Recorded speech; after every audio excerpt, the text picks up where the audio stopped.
um livro que trazia capítulos de yoga, chakras, vida após a morte, um capítulo de projeção astral. Na época, você não tinha literatura de projeção astral a quantidade que você tem hoje. Um ano depois, ele lança uma continuação com outro capítulo. Sylvan Muldon morava no centro da América do Norte. Em 1925, ele tinha 22 anos, leu os livros do Carrington, mandou uma carta para ele dizendo: eu tenho saídas do corpo desde que eu tinha 12 anos. E começou a mandar os relatos para o Carrington. Carrington viu que tinha um projetor extrafísico nas mãos, juntou os relatos do Sylvan Muldon e falou assim: vamos publicar. Você explica, conta os relatos e eu faço a introdução do livro, porque como eu sou conhecido, meus livros são best-sellers, vai ser legal fazer em coautoria. E aí, em 1929, saiu esse livro, Projeção do Corpo Astral, Sylvan Joseph Muldon, Hillward Carrington. Depois eles fariam um outro livro em 1951, que se chama Os Fenômenos da Projeção Astral, que nunca saiu aqui. Então, eu devo muito, inicialmente, esses autores, porque foi um livro que me ajudou a entender, inicialmente, as saídas do corpo quando eu era adolescente. Está esgotado hoje, só acha em sebo, em PDF. Corram atrás. Quem tem paralisia do sono, corre atrás desse livro, que é um clássico. E essa questão da paralisia do sono é um aspecto que assusta muita gente. E aí, eu tenho conversa com pessoas, né, que inclusive consomem aqui os conteúdos, e tem uma questão que aí, junto com o começo das projeções astrais, né, das pessoas, que sempre pega. Existem pessoas que têm naturalmente, que nem você teve, não tinha feito nenhuma técnica para que isso ocorresse, assim como outras pessoas. Só que tem pessoas que buscam a todo custo ter essa experiência, e aí, lógico, tem exercícios, inclusive você ensina vários muito eficazes, mas a maior questão que eu ouço é o seguinte: eu não consigo visualizar a técnica. Como é que a gente consegue, para o pessoal que está assistindo, que tem esse dilema, né, auxiliar essas pessoas que têm dificuldade em visualizar uma técnica? As técnicas de visualização são a maioria nessa área. E, aliás, em outras áreas também, na área do yoga, né? Só que práticas respiratórias, por exemplo, são mecânicas. Você controla a respiração, não precisa visualizar nada, por exemplo. Agora, práticas de visualização são feitas na hora de meditar ou de dormir, para colocar a mente dentro do foco do que ela quer fazer. E o que acontece? Aqueles pensamentos que você arrasta para dentro do sono, imediatamente antes de dormir, pensamentos e imagens, quando o corpo humano entra no sono, o metabolismo cardiorrespiratório relaxa e as ondas cerebrais relaxam, o corpo sutil se solta, ele vai na direção do que você dormiu pensando, por um automatismo psíquico. Então, se você dorme pensando num lugar ou numa sensação, quando o corpo astral emerge, mesmo inconsciente, vai na direção daquilo e você desperta. Então, as técnicas de visualização não são apenas visualização, porque se eu penso algo aqui que eu vou a determinado lugar, meu corpo não sai do lugar. Mas se eu penso mesmo dentro do corpo, o corpo astral já vibra naquela faixa. Quando o corpo descer o metabolismo no sono, ele vai naquela direção extrafisicamente. Então, por isso as técnicas de visualização, e às vezes as pessoas são ansiosas, não têm paciência de visualizar. E aí, às vezes, eu faço um teste, Fael. Vamos ver se você é ruim de visualização. Eu peço à pessoa, fecha os olhos e visualiza o rosto de quem você ama. Você consegue? Consigo. Mas por que você não consegue visualizar outra coisa? Porque você não tem amor por aquilo. Porque se você tem um componente emocional, é mais fácil da mente estar ligada. As pessoas querem fazer visualização só como um recorte mental. Então visualiza algo que lhe seja caro ao teu coração. Se apaixona por isso e tenta estabelecer um trabalho com paciência. Na área de saídas do corpo, a ansiedade é fatal, porque ela acelera o metabolismo. Sabe, eu chamo de consumidores de técnicas. Ei, alguém tem uma técnica infalível? A única técnica que falha é uma pancada na cabeça, que o corpo desmaia e você vai ejetado para lá e não garante lucidez. Mas muita gente fala assim, eu quero uma técnica que seja infalível. Isso não existe. Cada pessoa tem um metabolismo, um biotipo físico, uma maneira psicológica de ser. Um tem medo, o outro não tem. Um tem um bloqueio de infância, o outro não tem. Tem uma série de coisas. Na área de saídas do corpo, além da falta de visualização, muita gente tem medo do invisível, Fael.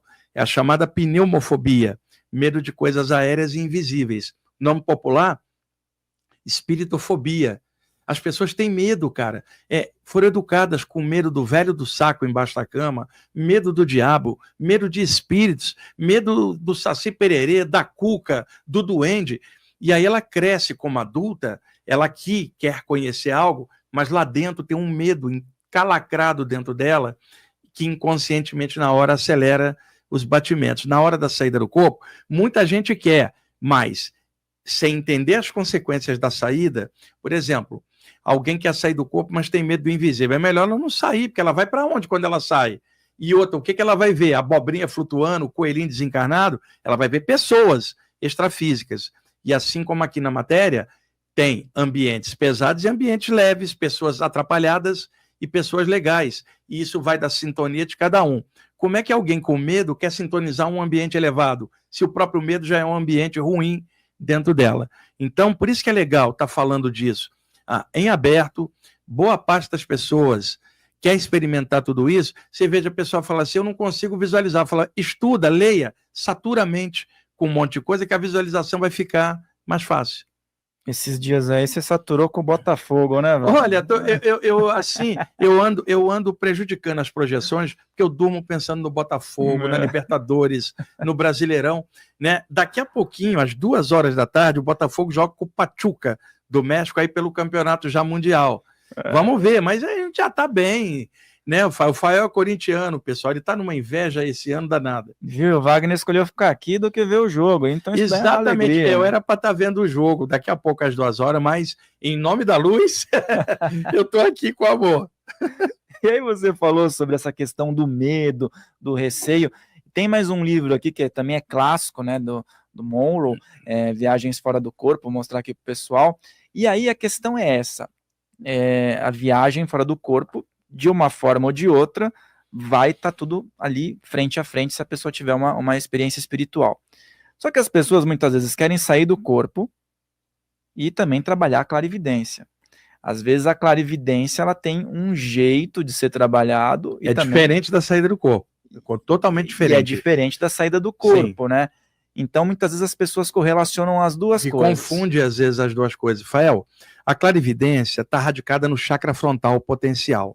Então, você daí, num estado alterado, você pode ver minha aura, ver algo ali ou à distância. Você não saiu do corpo. A saída do corpo, você espacialmente está lá, teu corpo está vazio aqui. Só que, às vezes, mescla uma coisa com a outra. Você trabalha com mentores. Então, existe um trabalho espiritual para ser feito que já está montado há horas, só esperando você ir dormir. Na hora que você deita, você já está ligado mediunicamente, no caso de um médium, com um ambiente onde você vai para uma assistência. Então, assim que você vai caindo no sono, o teu chakra frontal ele abre um pouquinho e você já vê a distância, o lugar para onde você vai depois, que já estava ligado antes. Quando o teu chakra faz assim, em 1 segundo você está vendo lá, sem ter saído. Chama-se clarividência viajoura, uma espécie de visão remota extrafísica. Aí você apaga, quando acorda está lá. Aí você fala, puxa, já estava tendo a saída antes. Não era, era clarividência antes da projeção astral. Outra coisa, muitos autores que publicam um livro de saídas do corpo e que tem essa saída para lá, não tem, às vezes, a sensibilidade aberta aqui, anímico-mediúnica. Quer dizer, fulano de tal editou um livro de saídas do corpo. Aqui ele não tem clarividência, não sabe nada de mediunidade, nem de chakras. Muitos autores são assim. Por outro lado, vários clarividentes e autores de chakras não conhecem bem a saída do corpo. Mas legal, quando você junta as duas coisas e faz um trabalho em conjunto. Então, clarividência não é saída do corpo. E, às vezes, o chakra da testa espicha um pouco para fora. Se a pessoa não sabe disso, vai falar assim, eu estou desdobrado, metade de mim está ali na frente, metade está aqui. Ela não saiu, foi o chakra da testa que ampliou o raio de ação da percepção visual. E esse livro aqui, O Viagem Fora do Corpo, ele é do Robert Alan Monroe. O original, Journey Out of the Body, 1971. Saiu aqui no Brasil no início da década de 80 pela editora Record, coleção Nova Era. O Robert Alan Monroe, no finalzinho da década de 50, era um executivo de rádio, cara, e começou a ter saída, ele era um empresário da área de comunicação, começou a ter saídas do corpo espontânea já acima dos 40 anos. E aí ele começou a observar aquilo. Durante a década de 60, participou de experiência em laboratórios de parapsicologia, inclusive.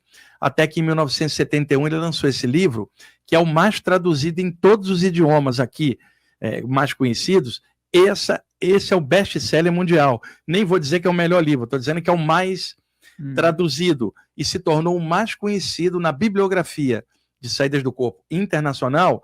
São os dois.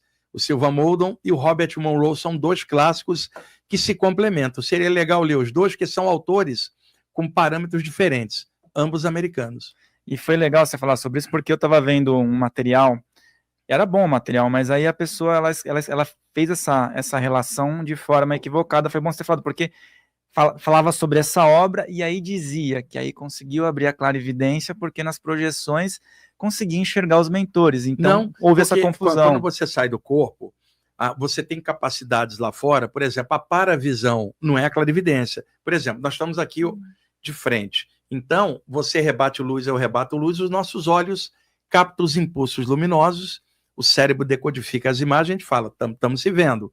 Então, para ter a visão física, você depende da reflexão da luz. Tá. Você está fora do corpo, Fael, seus olhos estão fechados lá. Como é que você enxerga lá fora? Pelo para-chakra frontal, num sentido que você não precisa nem virar, é para frente, para os lados, tudo ao mesmo tempo.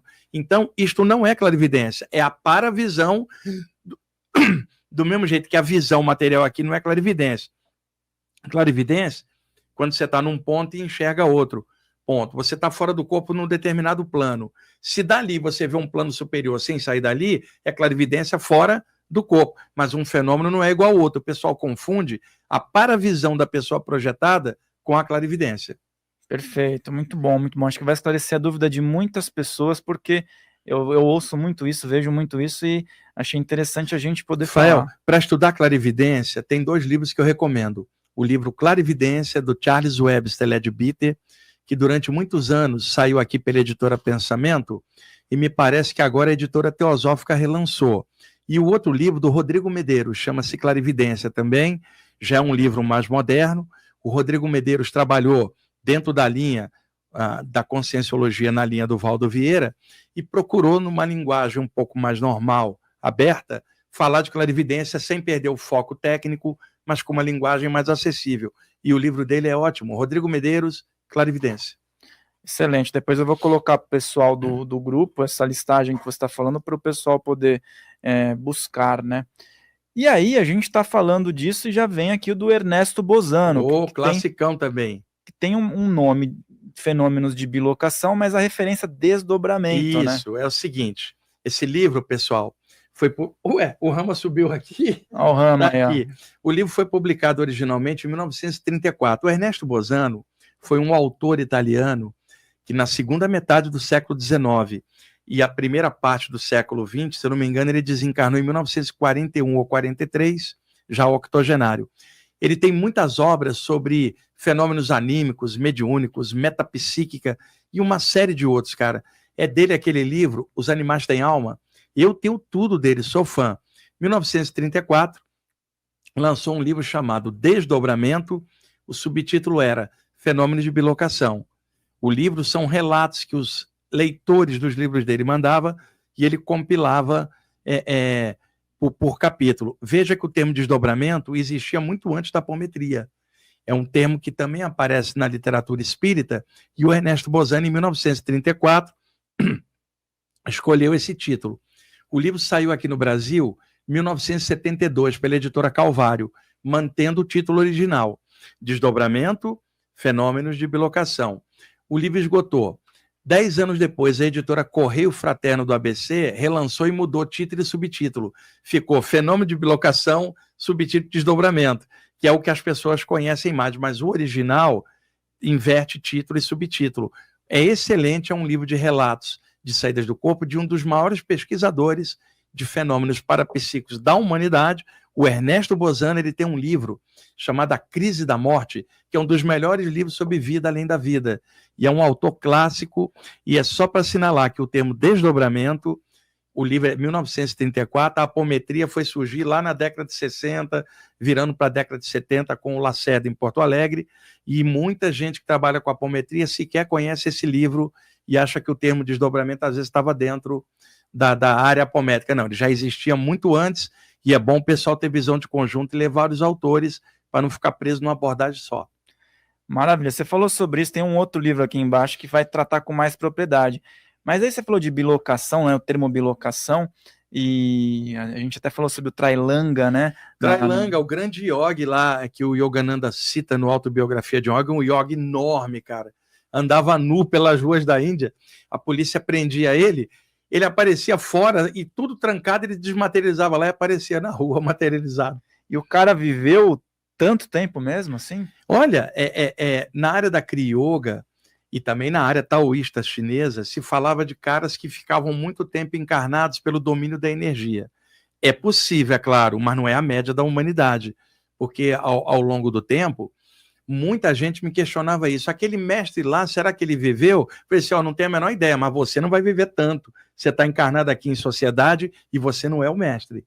Então, tinha um cara que, na época dos e-mails, início da década de 2000, ele ficava me mandando mensagem tipo assim, o Babaji da Kriya Yoga não envelhece, não sei quem, você está envelhecendo. E aí eu respondia para ele, primeiro que eu não sou mestre, por isso eu estou envelhecendo. E segundo, o Buda viveu 80 anos e ficou velhinho. E aí, como fica? Ele era um babaca que envelheceu?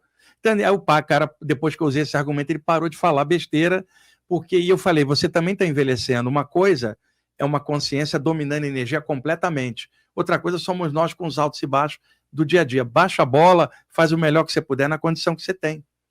E é bem interessante aqui, eu até relacionei isso, porque o Trailanga, né, que você falou, ele tem uma série de peculiaridades ao redor dele, né, um lance do sol, meditar no sol a pino, ficar ter a levitação ali na água, e o peso dele também, ele né? era enorme, cara, e Trailanga em sânscrito é algo assim, firme como um carvalho, firmeza, uma coisa sólida, nada é capaz de derrubar, tirar ela do foco. O Trailanga era assim. Agora, o termo bilocação, tinha outro nome no século XIX, Fael.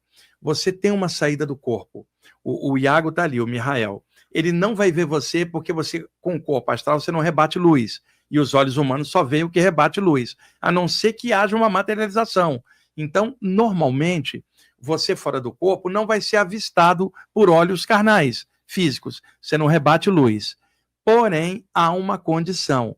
Durante a saída do corpo, a energia de dentro do corpo, chamada ectoplasma, flui pelo cordão de prata e condensa sobre você na ponta e você se torna, por instantes, visível porque passa a rebater luz. Naquele instante, alguém te vê lá, sabendo que você está dormindo aqui. Então, isso foi chamado no século XIX, na área espírita, por Allan Kardec, de bicorporeidade. Era o termo. Já depois da parapsicologia, no século XX, criou o termo bilocação. Bi de dois, locação de lugar. Por quê? Tecnicamente, seu corpo está no espaço físico aqui e o teu corpo astral está sendo avistado no espaço físico lá. Isso é raridade, porque o mais normal é você sair do corpo e ser invisível fora do corpo. Mas uma projeção astral com a materialização do corpo astral na ponta é chamada de bilocação. É rara, mas você encontra relatos históricos entre santos católicos, Santo Antônio Xavier, São Francisco de Assis, Santa Colomba de Rieta, Pio de Petrautina, Santa Maria de Agreda. Eu pesquisei um pouco a hagiografia, estudos hagiográficos dos santos. Alguns deles têm relato de aparecer em outro lugar enquanto estava rezando ou dormindo em outro lugar. E a literatura yoga, então, você acabou de citar o Trailanga, Lahiri Mahasai, discípulo do Babaji, mestre do Yuketeswar, que era o mestre Yogananda, ele às vezes estava meditando aqui, ficava horas, quietinho, e aparecia em outro lugar fora do corpo lá. E uma vez chegou um discípulo e falou, mestre, eu vim de outra cidade de trem para receber a iniciação do senhor. O Lahiri olhou e falou assim, eu já te iniciei durante o sono esta noite, quer dizer, fora do corpo. Então, é claro que isso não era tão falado em aberto naquela ocasião, mas a gente olhando vê que é. Então, bilocação, saída do corpo com materialização, são raríssimas. E a gente ainda vai chegar na autobiografia de um yogi que tá lá embaixo, aqui, também que é inevitável, né, quando a gente fala sobre esse assunto. E o mais legal, Fael, é a gente está falando de bibliografia, autores com parâmetros e abordagens diferentes, como deve ser uma visão de conjunto, para não ficar lacrado no autor só, ficar preso só à abordagem de um grupo específico, ainda mais na área da saída do corpo, tem tantos autores com abordagens diferentes, é bom a pessoa ter mente aberta, pode gostar de um autor ou outro, mas mantenha, por favor, a mente aberta. Ninguém tem verdade absoluta em nada, quanto mais em saída do corpo. E não existe mestre em viagem astral, cara. Existe estudantes e aprendizes, que somos todos nós, uns estudando mais, outros menos, mas todo mundo ainda com muito a aprender. Muitas pessoas, às vezes, pega um autor e fala, ele é minha referência. Isso é um erro. A referência precisa ser o conjunto. Agora, aquele autor você gosta, mas observa os outros autores e observa você. Porque se você seguir o parâmetro só de um autor, você vai ficar pensando igual a pessoa, mas você não é a pessoa. E isso aconteceu, isso em várias áreas, com grandes pesquisadores, fica todo mundo só nele, ou nela. Isso em várias áreas, a área espírita, a área de conscienciologia, a área de ocultismo, ficam presos em referências e não têm visão de conjunto, que eles consideram. Se a pessoa está presa numa área, ela considera a literatura fora da área subnível, comparada com a dela. Ela acha que é de ponta. Isso acontece em todas as áreas. Por isso tem que ter visão de conjunto para poder fazer isso que a gente está fazendo. Ó. Falar de todos os autores, mas mantendo a própria opinião. Por exemplo, se eu chegar aqui e falar assim, olha, pessoal, tem que vestir branco para sair do corpo. O pessoal não tem que seguir isso. Olha, você tem que comer isso ou não comer aquilo. A pessoa não tem que seguir nada disso. Ela tem que desenvolver o discernimento dela e fazer o parâmetro dela do jeito que ela se sente bem. Muito bom. E ainda só para a gente fechar essa parte da bilocação, muito se falava do Padre Pio, né? O Padre Pio, Pio de Petrautina. Foi aí um dos últimos caras aí dentro do catolicismo que era visto em outros lugares, materializado, era um cara, um sensitivo de cura maravilhoso. É claro que alguém dentro do catolicismo vai compreender isso dentro do rol dos fenômenos e milagres dos santos. Alguém fora vai considerar capacidades parapsíquicas usadas por um ser humano especial dentro de um contexto. Só que não há só esse relato. O yoga está cheio de relatos na Índia e na China, mas normalmente o cara católico ele vai ficar no relato só dos santos, ele não vai saber que tem do outro lado, ainda vai falar o de lá não é santo. Só que o de lá está achando que santo é o dele e não o de cá. Então, por isso que eu falo, visão de conjunto, para você harmonizar as coisas e não ficar chato e radical numa área só. Acabou popularizando muito o pessoal por conta dessa questão do milagre, né? Que, claro, nossa cultura tem uma referência maior.